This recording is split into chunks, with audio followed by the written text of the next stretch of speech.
26 வருட நம்பிக்கை, லட்சக்கணக்கான சந்தோஷ திருமணங்கள். கல்யாணம்னாலே தமிழ் மேட்ரிமோனி தான். தெய்வத்தின் அருள் இப்போது உங்கள் கையில். 100% தூய்மையான சில்வர் காயின் உங்கள் இஷ்ட தெய்வத்தின் அழகான உருவத்துடன். உடனே ஆர்டர் செய்ய நிபுராவை அணுகுங்கள்.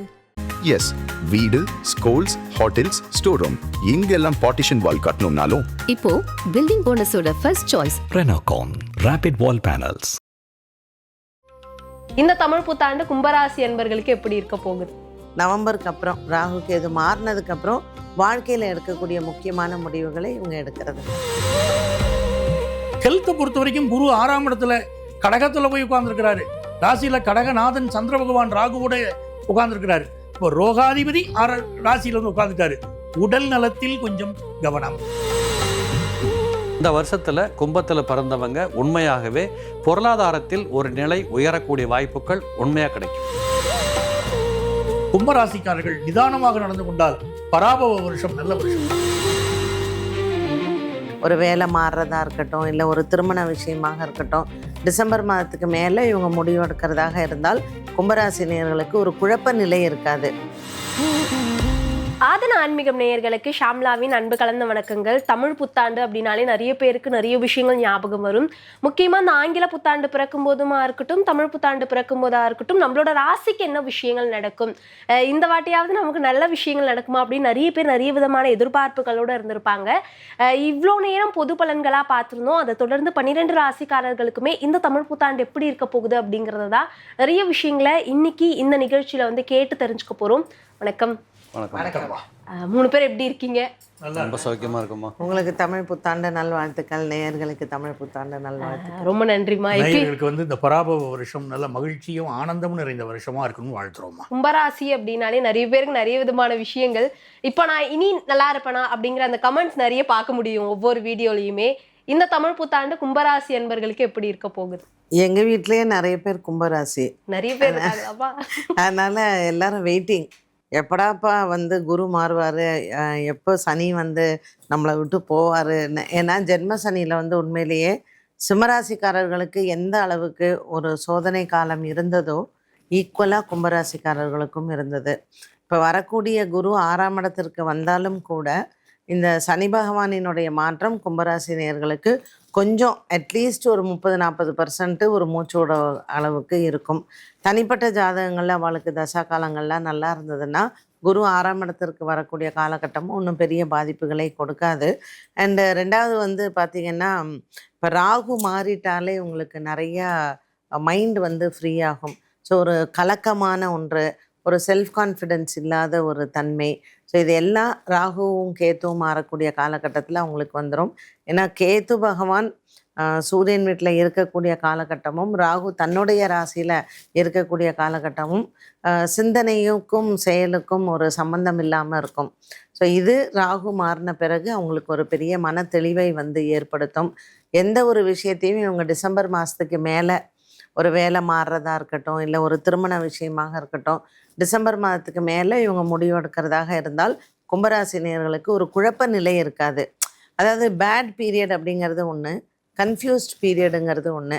ஸோ இவங்களுக்கு பேட் பீரியட் இல்லை, கன்ஃபியூஸ்ட் பீரியட் தான். ஸோ இந்த கன்ஃபியூஷனை இவங்க கண்டிப்பாக வீட்டில் இருக்கக்கூடிய பெரியவங்க இல்லை ஜோதிடர்கள்ட்ட போய் ஆலோசனை கேட்கறது, அந்த மாதிரி கேட்டு இவங்க தெளிவுபடுத்தி கொள்ளலாம். இவ்வளோ நாள் ஒரு 3-4 வருஷம் இருக்கக்கூடிய ஒரு நிலை வந்து கும்பராசிக்காரர்களுக்கு மாறுறது. இப்போ எப்படியா இருந்தாலும் ஜூன் மாதம் வரைக்கும் உங்களுக்கு குரு பகவான் 5ஆம் இடத்துல இருக்கிறதுனால ஒரு நல்ல காலம்தான். அதற்கு பிறகு நவம்பருக்கு அப்புறம் ராகு கேது மாறினதுக்கப்புறம் வாழ்க்கையில் எடுக்கக்கூடிய முக்கியமான முடிவுகளை இவங்க எடுக்கிறது நல்லது. கும்பராசி நேயர்கள் இனியாவது நான் கவனம் இல்லாமல் இருக்கலாமா அப்படிங்கிற ஒரு கொஸ்டினை கேட்பாங்கன்னு நினைக்கிறேன் சார். எப்படி இருக்கலாம் இனி? கும்பராசிக்கு முதல்ல ராசியில சந்திரன், இவங்க என்ன ராசியோ அதுதான் இந்த புது வருஷத்து ராசியை. சந்திரன் ராகு சேர்க்கை இருக்குது. இந்த ஆண்டு என்ன கேட்டிங்கன்னா, சனி விலகிட்டாருங்கிற ஒரு நன்மை இருந்தாலும் கூட முழுவதுமாக சனி விலகலை. 7.5 சனி நிற்குது, 6ல் குரு வராரு. இந்த காலகட்டத்தில் இவங்க என்ன பண்ணணும், ரொம்ப நிறைய பேசுவாங்க, நிறைய புலம்புவாங்க. கடந்த காலங்களில் நம்ம வந்து எனக்கு நான் இதை இழந்துட்டேனே, அதை பண்ணிட்டேனே, நிறைய புலம்புதல் இருக்கும். இதில் 2ஆம் இடத்துல செவ்வாய் சனியுடைய சேர்க்கை வந்து இந்த வார்த்தைகளை கவனமாக இவங்க பயன்படுத்தணும். ஒரு வார்த்தை வெல்லும், ஒரு வார்த்தை கொல்லும், இல்லைங்களா? கரெக்டாக சொல்லிட்டீங்க. அப்போ அந்த வார்த்தை கொல்லுமே, இவங்க கவனமாக இருக்கணுமே. பேசுகிற பேச்சினால் குடும்பத்தில் பிரச்சனை வரும். கும்பராசிக்காரங்களுக்கு 2ல் செவ்வாய் சனியுடைய சேர்க்கை. அப்போ ரொம்ப கவனமாக வார்த்தைகளை அளந்து தான் பேசுகிறோம். ஒரு வார்த்தையை பேசுறதுக்கு முன்னால் மூளைக்கு கொண்டு போய் இந்த வார்த்தை சரியான வார்த்தையா, பிரயோகம் சரியான பிரயோகமா அப்படின்னு பார்க்கணும். அதே மாதிரி எதுலேயும் கையெழுத்து போடும்போது கவனமாக இருக்கணும். கையெழுத்தினால் தலையெழுத்து மாறும் அப்படின்னு கிரகநிலைகள் சுட்டி காட்டுது. ஸோ கவனமாக அதில் இருக்க வேண்டிய ஒரு விஷயம். வார்த்தை கவனம், பேச்சில் கவனம், நிதானம். இது அதே மாதிரி 6ஆம் இடத்துல குரு பகவான்.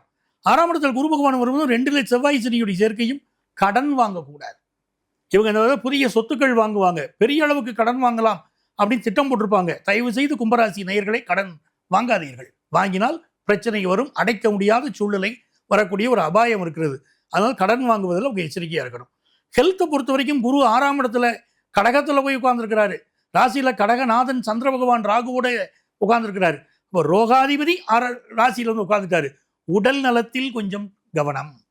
ஏன்னா இதயத்தில் சிலருக்கு கொழுப்படைக்கக்கூடிய ஒரு அமைப்புகள் உண்டு.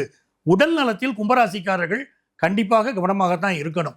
அதே மாதிரி புதிய வேலை கிடைக்கும், வேலையில் ஒரு நல்ல முன்னேற்றம் இருக்கும். பயணங்கள் நிறைய அமையும், மகிழ்ச்சி பயணங்கள். ஒரு சுற்றுலா போகுது, ஃபாரின் போயிட்டு வருது அப்படின்னு நிறைய என்ஜாய்மெண்ட் இருக்கும். வீட்டில் சுப செய்திகள் கூடி வரும், அதில் எந்த சந்தேகமும் இல்லை. நல்ல சுப செய்திகள் இவர்களுக்கு கூடி வரும். வீட்டில் பிள்ளைகளுக்கெல்லாம் கல்யாணம் பண்ணக்கூடிய ஒரு காலம் இருந்தால் கல்யாணம் பண்ணி வைக்கலாம். அதெல்லாம் நல்ல முன்னேற்றம். அதுக்கு தகுந்த பெரிய பொருளாதார செலவு வருது பாருங்க, சுபகாரியங்களுக்கு அவங்க பண்ணலாம். இதெல்லாம் நல்லா இருக்கும். கும்பராசிக்காரர்கள் நிதானமாக நடந்து கொண்டால் பராபவ வருஷம் நல்ல வருஷமாக அமையும். கும்பராசி அன்பர்கள் எந்த மாதிரியான சுப செய்திகளை எதிர்பார்க்கலாம் சார்? கடந்த ஒரு 2-3 வருஷமாக ரொம்ப கஷ்டப்பட்டவங்களில் இவங்களும் ஒருத்தர் தான், இல்லைன்னு சொல்ல அவங்க 2 பேர் சொல்லி முடித்தாங்க. ஸோ இதில் கும்பராசிக்காரர்களை பொறுத்தளவு என்னோட நோக்கத்தில் பார்க்குற போது, இந்த வருஷம் பிறக்கிற போதே சந்திரனும் ராகவும் ஒரு வீட்டில் இருப்பது என்பது நிறைய குழப்பமான செய்திகளை கொடுக்கும். என்ன பண்ணுறதுன்னு தெரியலையே, திரும்பவும் இப்படித்தானே உட்காந்துருக்கிறோம், இது மாறுமா மாறாதா, கிடைக்குமா கிடைக்காதா, எல்லா நிலைகளிலும் இருப்பவர்களுக்கு இப்படிப்பட்ட கேள்விகள் முன்னாடி இருக்கும்.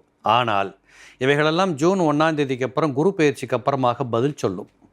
இந்த கேள்விகளுக்கு பதில் கிடைக்கும். ஏனென்றால் கும்பராசிக்கு 2ஐயும் 12ஐயும் குரு பார்ப்பார். ஜோதிடத்தில் ஒரு விதி உண்டு, 2-12ஆம் இடத்தில் சுபகிரகங்கள் இருந்தாலும் அல்லது சுபகிரகங்கள் பார்த்தாலும் அது சுபகத்திரி யோகத்தில் போய் சேருது. அந்த அடிப்படையில் இந்த கும்பராசிக்காரங்களுக்கு 12ஆம் இடம் மிக பிரமாதமான நிம்மதியை கொடுக்கக்கூடியதாகிறது. 2ஆம் இடம் பொருளாதாரத்தில் வலு சேர்க்கும். அப்போ இதுவரைக்கும் இருந்திருக்கக்கூடிய பொருளாதார விருத்திகள் எல்லாம் இவங்களுக்கு கைகூடி வருது. பட்டது தானே அனுபவம், கடந்த கால அனுபவங்களே இவங்களுக்கு வழிகாட்டியாக இருக்கும். இந்த ஒப்பந்தங்கள் கையெழுத்து போடுறது, ரொம்ப காலமாக வராத போன பணத்தை வரவு வைக்கிறது, அரசாங்கத்தோடு இணைந்து செயலாற்றக்கூடியவர்கள், ஏற்றுமதி இறக்குமதி தொழில் செய்யக்கூடியவங்க, இவங்க எல்லாத்துக்குமே இந்த காலகட்டத்தில் ஜூன் 1ஆம் தேதிக்கு அப்புறம் ஒரு நிவர்த்தி கிடைக்கக்கூடியதை பார்க்கலாம். அதுபோல் 7ஆம் சனி ஒரு பக்கம் நடக்குதான், இல்லைன்னு சொல்லலை. இந்த 7ஆம் சனி என்பது என்ன, ஒரு பெரிய வாத்தியார் கூடவே வராரு, எப்படி நிம்மதியாக தூங்குறது, இதுதானே 7ஆம் சனி, இருக்கட்டும் அவர் நல்லது தானே அப்படின்ட்டு போகணும். வருகின்ற கஷ்டங்களை மனதால் ஏற்றுக்கொள்வதும் அடுத்ததுக்கு எப்படி உழைக்கிறதுன்னு ஓடுறதும் திட்டமிடுறதும் மிகச்சரியாக இவங்களுக்கு புரிய போகிற வருடம் இந்த பராப வருடம். அப்போ இந்த வருஷத்தில் கும்பத்தில் பிறந்தவங்க உண்மையாகவே பொருளாதாரத்தில் ஒரு நிலை உயரக்கூடிய வாய்ப்புகள் உண்மையாக கிடைக்கும்.